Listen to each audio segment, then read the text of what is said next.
C'est vrai qu'il est partout, à l'aéroport, dans les gares, sur les genoux de monsieur, dans le métro en face de vous. Il est en pile dans les librairies, en plein d'exemplaires dans les bibliothèques, et puis déplié, corné, raturé sur la table de chevet. On le prend en photo, on en pique des extraits, on en parle au déjeuner dominical comme à la machine à café. Il est partout, et c'est un livre, figurez-vous. Un livre blanc cassé avec un bandeau rouge sang à la hauteur de l'événement. Rouge sang, parce qu'on peut le dire.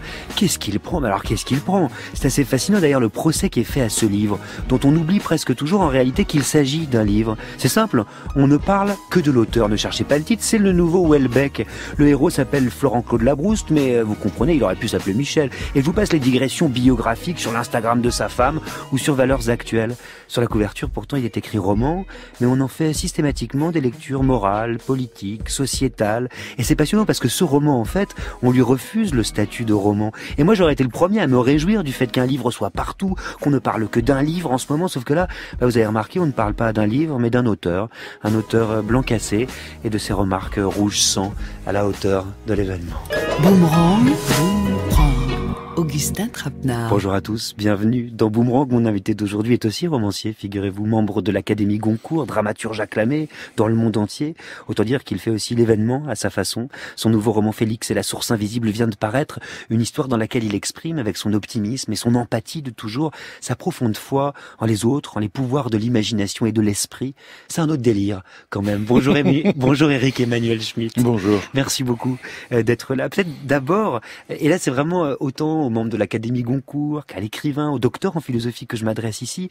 Qu'est-ce que cette bulle autour d'un roman, autour du nouveau roman de Michel Houellebecq, dit de notre époque, à votre avis? C'est un phénomène de société, davantage qu'un phénomène littéraire. Non pas que je sois en train de critiquer le livre, mais c'est incroyable comme notre époque aime à se retrouver dans une parole qui est parfois un peu sibylline, et c'est pour ça peut-être que tout le monde s'y retrouve. Vous l'avez lu, vous? Oui, je l'ai lu, bien sûr. Et alors? Et écoutez, je crois que je l'aimerais plus facilement si d'autres ne l'aimaient pas autant. c'est un peu terrible ce que je vais dire. Non, c'est-à-dire que moi je l'ai lu avec beaucoup d'agrément et avec beaucoup de surprises, surtout les 2 dernières pages, qui semblent indiquer que finalement qu'un autre livre aurait pu écrire, comme une autre vie aurait pu se lire, aurait pu se vivre. Et c'est ça qui est intéressant chez Houellebecq, c'est-à-dire c'est un auteur crypté. C'est-à-dire c'est un auteur qui fait un livre qu'on lit avec plaisir, mais qui indique un autre livre qui aurait pu s'écrire. Et c'est peut-être cette espèce de millefeuille, même dans 300 pages, qui fait son succès. Qu'est-ce qui fascine autant dans la figure de Michel Houellebecq? Est-ce que c'est aussi peut-être son pessimisme, son cynisme à rien désabusé, dont témoigne chacun de ses romans et qui pourrait dire quelque chose d'aujourd'hui? C'est là, de temps en temps, j'ai envie je pense à la phrase de Debussy sur Wagner. Debussy disait sur Wagner, on le prend pour une belle aurore alors que c'est un beau crépuscule. J'ai l'impression que Houellebecq, c'est aussi un beau crépuscule. C'est-à-dire que c'est une époque, comme elle se pense elle-même, il en est un peu l'étendard, il en est un peu le drapeau, mais à mon avis, c'est une époque qui finit. C'est pas une époque qui commence, parce que justement c'est du pessimisme qui se nourrit de lui-même. De nos jours, on a l'air plus intelligent si on est pessimiste, parce que ça passe pour du réalisme. En fait, on a l'air plus intelligent si on baisse les bras. À l'inverse, de quel œil est-ce qu'on regarde les optimistes? Souvent quand on est optimiste, et je sais de quoi je parle, on passe pour le ravi de la crèche. Vous savez, on est un peu caricaturé. C'est ce que racontait Tristan Bernard. Un optimiste, c'est celui qui va au restaurant sans avoir d'argent et qui commande des huîtres en pensant qu'il va trouver une perle. C'est souvent on caricature l'optimiste comme ça, alors que l'optimiste c'est pas ça du tout. L'optimiste il fait le même constat que le pessimiste sur le monde, ça ne va pas. Mais le pessimiste consent et baisse les bras et ajoute ça ne va pas et demain ça sera pire, tandis que l'optimiste retrousse ses manches en disant qu'est-ce qu'on peut faire. Et c'est pour ça, comme disait le philosophe Alain, l'optimiste c'est la volonté alliée au courage. Et donc pour moi les aurores elles sont du côté de l'optimisme et les crépuscules du côté du pessimisme. Votre nouveau livre en témoigne, Éric Emmanuel Schmitt, de cet optimisme. Félix et la source invisible. Vous racontez l'histoire d'un enfant dont la mère sénégalaise souffre d'un mal étrange et qu'il s'efforcera de sauver. Ce mal, il se traduit par une envie compulsive de tout calculer et de tout nettoyer à la javel. De quel mal ces symptômes sont-ils le nom pour vous? De quoi cette femme sénégalaise qui vit en France souffre-t-elle réellement? Le monde a perdu son épaisseur pour elle. Elle vit à Paris. Paris, c'est une ville magnifique, mais elle ne le voit plus. Et où elle étouffe dans un univers finalement qui est totalement hominisé. Pas humanisé, hominisé. C'est-à-dire que le goudron a recouvert la terre, la pierre a étouffé la terre, il n'y a plus de saison, les arbres sont dans des cages, ils sont taillés pour être au garde-à-vous dans les rues. C'est l'histoire d'un déracinement. Voilà. Elle a perdu le contact avec la nature, et aussi, pour des raisons qu'on va apprendre durant le livre, elle a perdu le contact avec son passé, puisqu'il y a eu quelque chose de traumatisant dans son passé au Sénégal, et elle a voulu rompre avec tout ça. Et quand on se coupe de ses racines, on flotte. Et là, elle est dans ce moment où la flottaison est difficile, c'est-à-dire qu'elle fait véritablement une dépression. Mais c'est une dépression vue par le regard de son fils. J'ai l'impression quand même que derrière l'aspect innocent de ce narrateur du conte, oui. Surtout vous nous dites quelque chose d'assez grave sur la France, sur la manière dont elle accueille tous ceux que l'on désigne, souvent abusivement d'ailleurs, comme étrangers. Ah bah clairement, là je présente une petite société qui est à Belleville, donc puisque Fatou, qui est mon héroïne, tient un café à Belleville qui s'appelle Au Boulot, ce qui est assez pratique puisque quand les gens sont au bar et qu'on les appelle au téléphone, que leur patron ou leur femme leur demande où es-tu, ils répondent au boulot. Donc ils ont la paix et ils peuvent reprendre un verre. Et donc oui, Fatou, elle est comme ça à la tête d'une petite société qui est une seconde famille pour Félix, son fils, une société finalement d'exclus et d'invisibles. Et elle-même fait partie un peu des exclus et des invisibles. Qu'est-ce que c'est pour vous, Éric Emmanuel Schmitt, l'identité, vous qui n'avez jamais cessé d'écrire là-dessus, en somme? Oui, pour moi, il n'y a rien de plus problématique que l'identité, et en même temps, il faut accepter que l'identité soit problématique. On est fait de plusieurs couches d'identité. Je veux dire, on a dans notre identité, il y a une couche française, puis il peut y avoir une couche spirituelle, puis religieuse, et puis il peut y avoir une couche qui est liée à la région dans laquelle on est, qui n'est pas forcée, qui n'incarne pas toute la France, et puis il y a une couche familiale, historique, philosophique aussi selon le trajet qu'on a fait, et puis c'est modifié par les rencontres. C'est-à-dire en fait on est chacun fait de plusieurs couches identitaires, et ce que je ne supporte pas, c'est la simplification de l'identité. C'est quand on réduit son identité à une seule de ses composantes. Il faudrait que ce mot soit toujours au pluriel, somme toute. Complètement. Je veux dire, quand quelqu'un parle uniquement en tant que catho, ou quand quelqu'un parle uniquement en tant que gay, ou que quelqu'un parle uniquement en tant que je sais pas, libéral, j'ai l'impression d'être en face d'une fiction qui se prend les pieds dans le tapis. À quel moment dans votre vie d'écrivain et d'homme, d'ailleurs, cette question des identités est-elle devenue centrale pour que vous en fassiez le cœur de votre travail? Je crois que ça vient du fait que quand j'étais petit, on me disait toujours d'où viens-tu? Alors moi je répondais du troisième, mais en fait je savais très bien que la question c'était autrement, parce que pour une raison que j'ignore absolument, puisque on m'a jamais expliqué, j'ai visiblement du sang mêlé dans mes origines, et donc j'étais toujours un peu le métèque, j'étais toujours l'autre de l'autre, et loin d'en nourrir une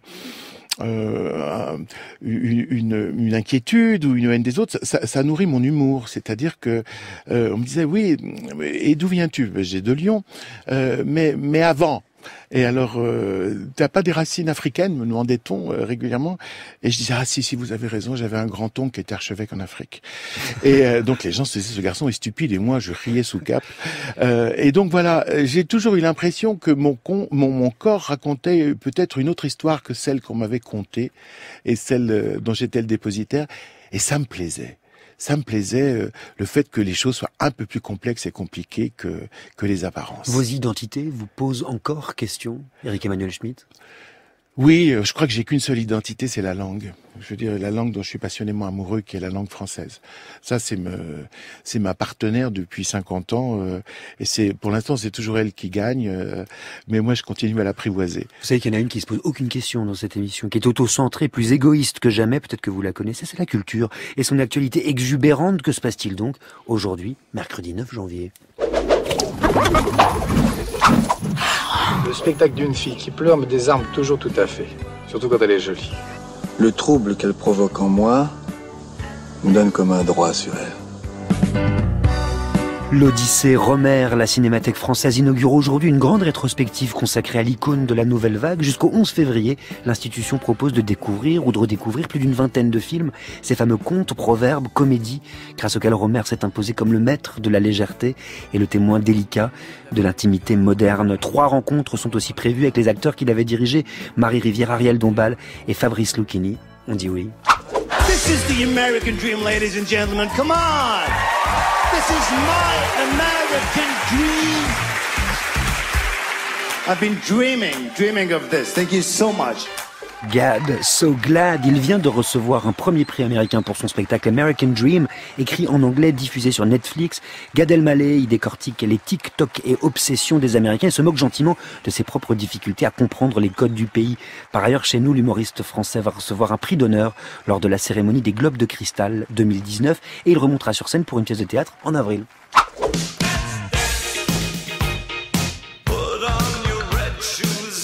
Bowie un jour, Bowie toujours, après être passé par New York, Londres et Paris. La grande expo David Bowie est désormais disponible en ligne via une application smartphone. Grâce à la réalité augmentée, l'appli donne accès à des centaines de costumes, vidéos, paroles manuscrites et œuvres originales de l'expo en version 3D et à 360 degrés. Cerise sur le gâteau, c'est l'acteur Gary Oldman, grand ami de Bowie, qui sert de guide privilégié, qui prête sa voix à cette expérience unique en son genre, à la bonne heure.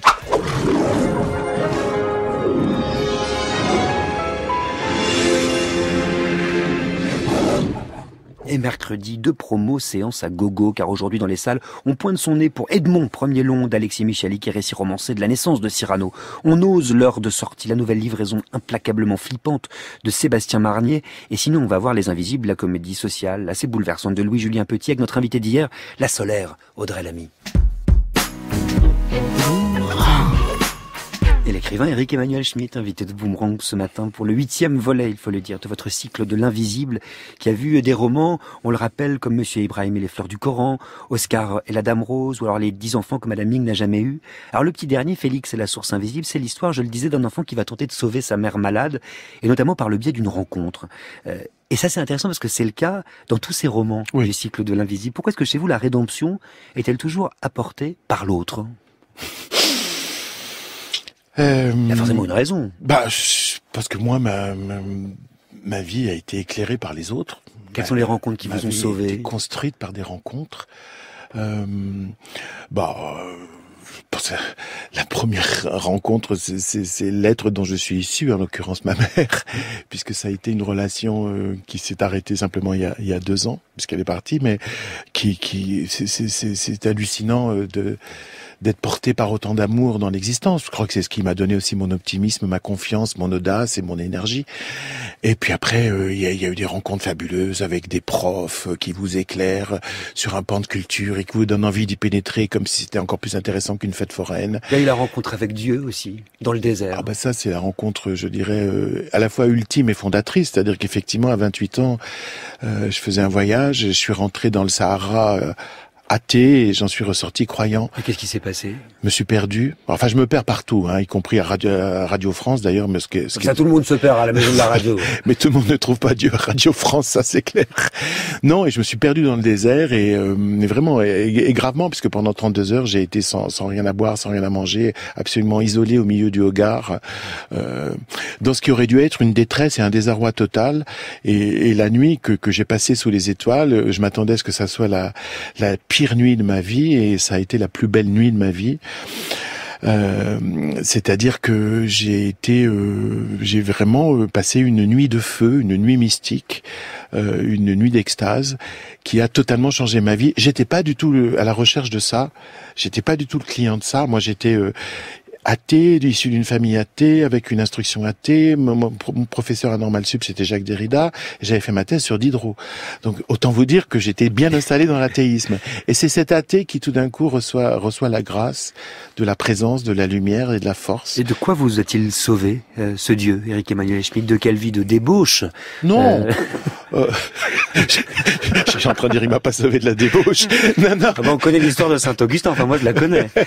Non, c'est que tout change. C'est-à-dire qu'avant, j'habitais le mystère de la condition humaine. Je l'habitais avec angoisse.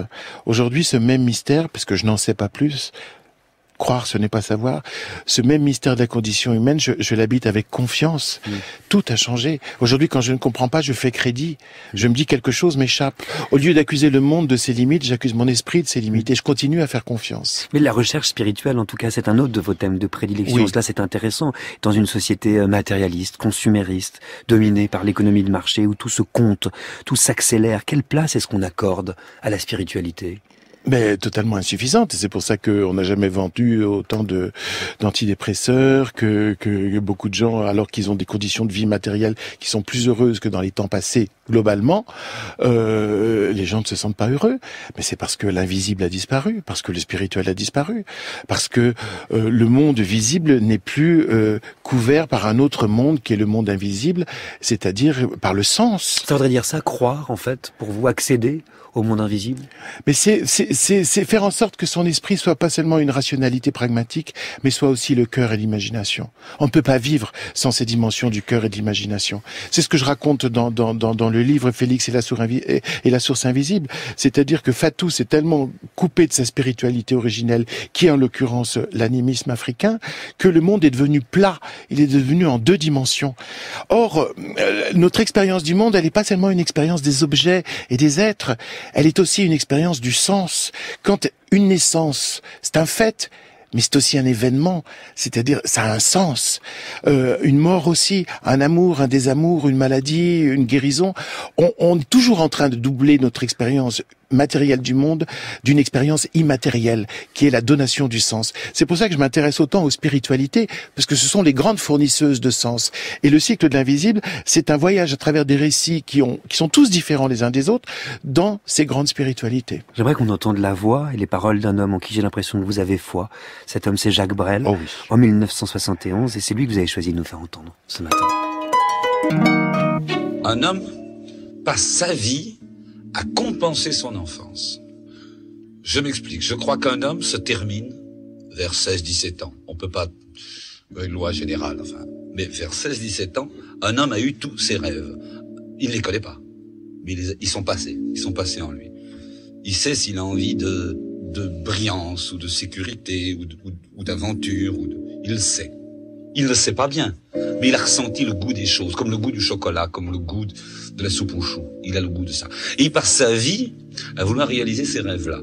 Et je crois qu'à 17 ans, un homme est mort, ou il peut mourir. Et après, je sais, en tout cas, que moi, j'essaie de réaliser les étonnements, plutôt que les rêves. J'essaie de réaliser les étonnements que j'ai eus jusqu'à, mettons, 20 ans, enfin. Et à 40 ans, on s'en aperçoit. Compenser son enfance, dit Jacques Brel, Éric Emmanuel Schmitt. Ça voudrait dire quoi ? C'est-à-dire que il dit une chose tellement juste et qu'on dit jamais. On est fait d'étonnements. Notre vie est structurée par les étonnements. Les grands étonnements devant un paysage, devant la beauté d'une musique, devant la beauté d'un visage. C'est ces étonnements qui nous constituent et qui sont notre lien vivant. Là, il parle des étonnements premiers. Oui. Et il dit, alors je suis pas d'accord avec lui, mais j'aime ce qu'il dit. C'est-à-dire, il dit voilà, ces grands étonnements nous constituent, et c'est vrai. Je pense qu'une vie d'adulte réussie, c'est une vie auquel l'adulte donne ses moyens et sa force à l'enfant qui s'est étonné, pour continuer à s'étonner et aller plus loin. Vous l'avez compensé, votre enfance, vous ? Moi, oui. Moi, je l'ai pas. Alors, c'est là que je suis pas d'accord. Moi, je l'ai pas compensé. Je l'ai poursuivi. C'est-à-dire que je vis absolument sans aucune nostalgie de l'enfance, sans aucune volonté de régression dans l'enfance, mais j'ai essayé vers 40 ans, c'est exactement l'âge que désigne Jacques Brel, vers 40 ans de pratiquer l'esprit d'enfance. C'est pas du tout une régression, l'esprit d'enfance, c'est de se dire, il faut que je retrouve des qualités que j'ai eues spontanément et que j'ai perdues parce que la vie m'a blessé, m'a giflé. C'est-à-dire, il ressemblait à quoi, le petit Éric Emmanuel Schmitt ? Eh ben justement, il pratiquait l'étonnement. Et j'essaye toujours maintenant de pratiquer l'étonnement. Il s'émerveillait. Il s'émerveillait, c'est l'étonnement plus l'admiration. C'est tellement bon d'admirer. Moi, je fais des exercices d'admiration. Je suis content d'admirer. Franchement, ça me remplit le cœur. Et puis, c'est la meilleure lutte contre d'ailleurs la dépression. Parce que la dépression, c'est la mort du désir. Et l'adolescent que vous étiez, puisqu'il paraît, si on écoute Jacques Brel, que tout se joue à 17 ans. Oui, bah tout d'un coup, en étant, c'est l'adolescence une fois, mais pas deux, hein, merci. C'est-à-dire, tout d'un coup, on est envahi par des poussées d'hormones, par des désirs qu'on n'arrive pas à contrôler. C'est-à-dire, c'est la plus grande des métamorphoses, quoi. C'est-à-dire, c'est pas seulement une métamorphose physique, mais c'est une métamorphose psychique. Tout d'un coup, alors qu'on n'avait jamais désiré, on se met à désirer, et c'est-à-dire à manquer. Et donc tout d'un coup, voilà, la vie d'un homme ou d'une femme, elle va se mettre aussi sous la forme du manque. Et ça, alors moi, le manque, j'aime pas tellement. Donc c'est un bouleversement total. Moi, l'adolescence, c'est un âge dont je me sens toujours très très proche. Je m'entends d'ailleurs très très bien avec les adolescents, alors que souvent les adultes s'entendent très mal avec eux.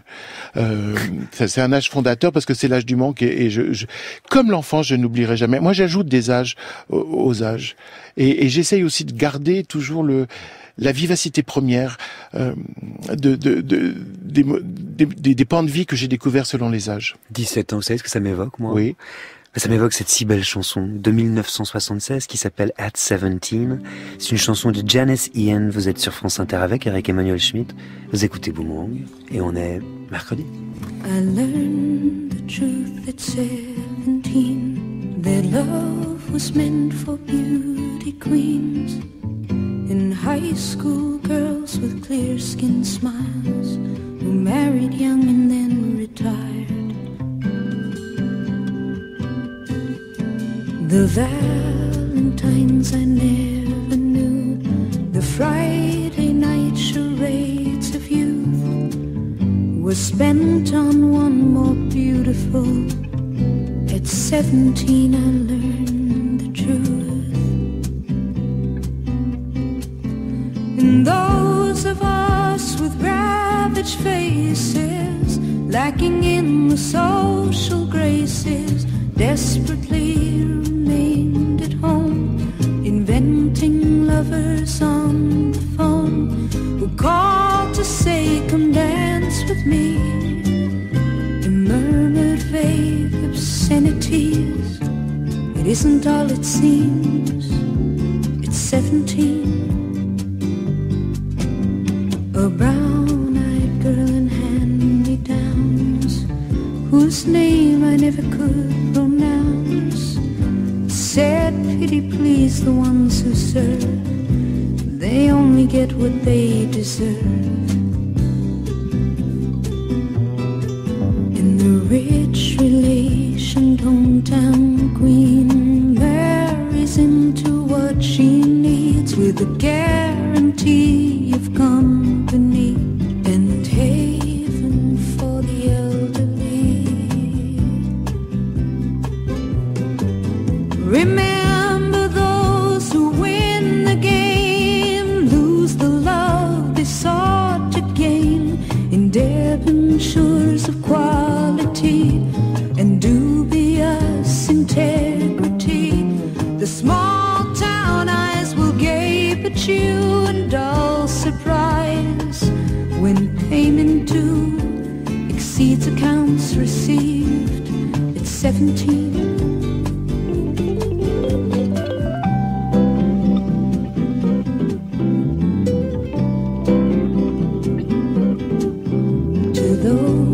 Of us who knew the pain of Valentines that never came, and those whose names were never called when choosing sides for basketball.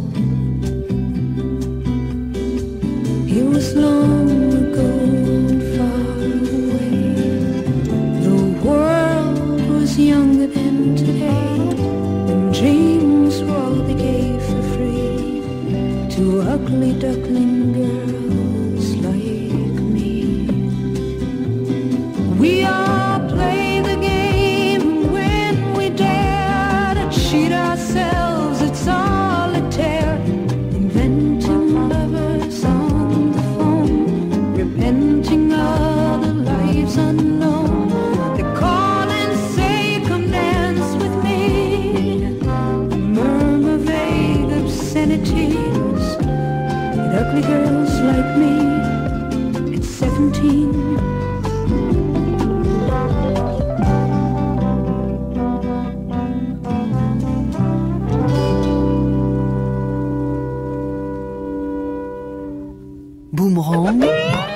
sur France Inter. Augustin Trapenard. Il a cet air de sage, vous savez, on l'imagine aisément vêtu en spartiate ou d'une simple toche blanche, déambulant dans les rues qu'il pleuve, qu'il vente, qu'il neige, pour nous éclairer de ses lumières. Il a le teint frais, l'œil pétillant, le crâne un peu nu, et le cheveu blanc, quelque part entre une version bouddhiste de Gargantua, et l'homme qui murmurait à l'oreille des chats, avec sa veste bleu roi, et sa chemise à col retourné. Ce matin, l'écrivain Éric Emmanuel Schmitt, invité de Boomerang, je le disais, au début de cette émission, vous êtes aussi docteur en philosophie. Pourquoi est-ce que vous vous êtes initialement tourné vers la philo ? Parce que j'en avais besoin pour me construire comme une colonne vertébrale, autrement j'allais tomber, parce que je suis quelqu'un d'extrêmement émotif. Et donc je subis souvent les émotions. Je suis en plus quelqu'un d'extrêmement empathique. Je me mets très souvent à la place de l'autre. C'était une façon de reprendre, une forme de contrôle. Oui, je me suis dit, je vais mourir de ma sensibilité, de mes émotions. Et d'ailleurs, mes parents, mes proches craignaient cette hypersensibilité. Et j'ai eu ce réflexe de me dire peut-être que avec la philosophie, je vais arriver à me construire, à parfois prendre un peu de distance, parce que ça permet ça, la philosophie, et relativiser les choses. Et c'est vrai que ça m'a apporté ça. Mais enfin, le problème, Éric Emmanuel Schmitt, c'est que vous l'avez un peu abandonné, la philosophie. Vous auriez pu vous contenter de continuer à enseigner, vous avez décidé d'écrire des romans, d'écrire de la fiction. Ah bah c'est pas un abandon. C'est une mise en danger, non ? Ah non, c'est pas un abandon, parce que je crois que toutes mes pièces, mes contes, comme celui qu'on évoque aujourd'hui, ou mes romans, ont leur racine dans l'humus philosophique, c'est-à-dire que toujours j'essaye d'articuler des récits qui ont un sens, et qui sont toujours un chemin vers le sens. Que vous a apporté l'écriture ? Je crois que... D'abord, moi je suis écrivain comme un pommier fait des pommes, c'est-à-dire que c'est une nécessité de nature, quoi. J'ai plein d'histoires dans la tête. C'est-à-dire que vous écrivez depuis toujours ? Oui. J'ai découvert très tard que tout petit garçon de 10-11 ans ne rentrait pas chez lui pour écrire des histoires. Oh. Moi c'est ce que je faisais, je rentrais à la maison, j'écrivais des histoires. Vous les avez encore ? Oui, c'est ça encore. Oui, et ces textes d'enfants, ils parlaient de quoi, Éric Emmanuel Schmitt ? Le premier, c'était un roman, et ça s'appelait Une nouvelle aventure d'Arsène Lupin, parce que j'adorais Arsène Lupin, et j'étais trop triste que dans la bibliothèque de mon père, il n'y ait plus d'Arsène Lupin. Vous avez quel âge ? J'avais 11 ans. Et je commençais, c'est-à-dire que j'écrivais les livres qui me manquent, et je continue à écrire les livres qui me manquent. Ce n'est plus Arsène Lupin. C'est intéressant parce que j'ai l'impression que de vous, finalement, on ne sait pas grand-chose. Il y a toujours une forme de pudeur ou de timidité. L'envie peut-être de se réfugier derrière la pensée, derrière les mots. Non, je pense que... Oui, d'abord, la pudeur, elle est extrême. Mais c'est aussi le fait que je crois que vous êtes allé à un bal masqué. Quand vous êtes déguisé, quand vous êtes masqué, vous osez tout. Alors il y a bal masqué et bal masqué en plus, donc effectivement. Non, mais ce que je veux dire, c'est qu'avec un masque, on peut tout dire. Alors que quand on a juste son masque à soi, et peut-être qu'on est beaucoup plus sous contrôle. Et donc moi, à travers la fiction, à travers mes romans, mes pièces, je dis tout de ce que je pense du monde. Et de comment je sens, comment je vibre, comment je désire, etc. Mais comment je m'étonne, comment je m'émerveille. Et alors... tandis que si je disais je sens que je limiterais mon propos. Vous écrivez beaucoup de théâtre, Éric Emmanuel Schmitt. Vos pièces se jouent tous les jours dans le monde entier. Vous avez même racheté un théâtre, le Théâtre Rive Gauche à Paris. Qu'est-ce qui se joue pour vous sur une scène de théâtre ? Qu'est-ce que la scène de théâtre permet de rendre visible ? D'abord, la scène de théâtre, elle offre un miroir où l'homme se réfléchit. Voilà. La première fois que j'ai vu une pièce de théâtre, c'était Cyrano de Bergerac, et tout d'un coup, moi qui avais 11 ans, et qui était un enfant très aimé, donc je ne doutais pas d'être aimable, puisque j'étais aimé, j'étais en face d'un Cyrano de Bergerac qui pense qu'il n'est ni aimé ni aimable parce que il a un appendice nasal monstrueux. Et c'est mes premières larmes altruistes, mes premières larmes philanthropiques. J'ai pleuré sur quelqu'un d'autre que moi. L'humain. Ouais, l'humain. Ma première expérience humaniste, ça a été au théâtre, dans une salle de théâtre. Et ça reste toujours ça pour moi, le théâtre. Ça représente les hommes, la condition humaine. Ça permet une empathie avec l'autre que soi. Ça permet la compassion, le chagrin et la pitié, comme disait Aristote en parlant du théâtre. Ça sera toujours ça. Et puis c'est le lieu de tous les possibles. C'est un texte qui quelque part évoque et repose sur des concepts de théâtre que vous nous avez écrits ce matin. Rien que pour nous. Et j'aimerais que vous nous le lisiez. Si vous le voulez bien. C'est un texte sur les marchands de drames et les pointeurs de tragédie. Trop souvent, devant l'horreur, nous fermons les yeux et nous crions « assez » en exigeant des mesures pour résoudre le mal. Or, certains problèmes demeurent sans solution. En tout cas, sans solution unique. Voilà ce qu'on appelle le tragique. L'opposition de deux forces qui ne sont pas d'accord et qui, pourtant, ont raison toutes les deux. Ainsi, au XXIe siècle, on peut trouver légitime de fuir la misère et la violence. mais aussi légitime l'inquiétude du pays accueillant qui se fragilise. Choix tragique entre se montrer humain et se montrer prudent. On comprend la nécessité d'enrayer le réchauffement, mais on ne veut pas stopper la croissance. Choix tragique entre ne plus vivre demain ou mal vivre aujourd'hui. On compatit avec ceux qui ont peu, mais on craint de vider les poches de ceux qui ont plus. Choix tragique entre enrichir les pauvres et conserver des faiseurs de richesse. Or, à la tragédie, nous préférons tous le drame, avec son schéma élémentaire, le bon et le méchant. Les marchands de drames prolifèrent en politique, des présidents qui désirent construire des murs pour en finir avec les migrants, des climato-sceptiques, des ultralibéraux, des anti-entreprises, des ultranationaux. Et c'est ça, le démagogue, celui qui refuse la tragédie et aime le drame. Niant la complexité, il brandit une solution unique. Même s'il nous déplaît, nous devons apprivoiser le tragique, le reconnaître, le mesurer, puis repousser le menteur qui l'oublie. Notre horreur des tragédies ensanglante le monde. C'est inconfortable d'être un homme lucide. Mais le confort, c'est la mort de l'autre. Apprivoiser le tragique, Éric Emmanuel Schmitt, c'est tout un programme de vie. Oui, ça. Mais ce n'est pas un programme tragique. C'est peut-être le sens du bonheur, c'est le sens de la complexité. Il faut accepter la complexité du monde. Il faut pas limiter le monde à sa voix ou à la voix de X ou à la voix de Y. Il faut accepter la multiplicité des voix, la discordance des voix, puis après essayer d'en faire un concert des voix, d'en faire une harmonie. Ce qu'on entend dans ce texte, c'est aussi quand même le point de vue d'un homme inquiet. Bien sûr. Qu'est-ce qui vous inquiète aujourd'hui le plus? La non-écoute. La non-écoute des élites qui méprisent une partie de la population, et puis la non-écoute aussi peut-être de cette partie de la population qui crie et qui n'articule pas. Et alors je trouve qu'aujourd'hui on peut être inquiet entre le mépris des élites et pour une certaine partie de la population et la haine des élites par une autre partie de la population. Et j'aimerais que chacun retrouve l'écoute, c'est-à-dire l'écoute de l'autre, qu'on sorte de la logique du mépris, parce que comme disait Proust, l'indifférence est la pire violence qu'on peut faire à l'autre. C'est sur cette écoute qu'on va se quitter. Alors merci infiniment, Éric Emmanuel Schmitt, d'être venu faire un tour dans Boomerang. Je rappelle que Félix est la source invisible. Votre nouveau roman du cycle de l'invisible vient de paraître aux éditions Albin Michel. Tout de suite les médias. Sonia De Villers, juste après ça.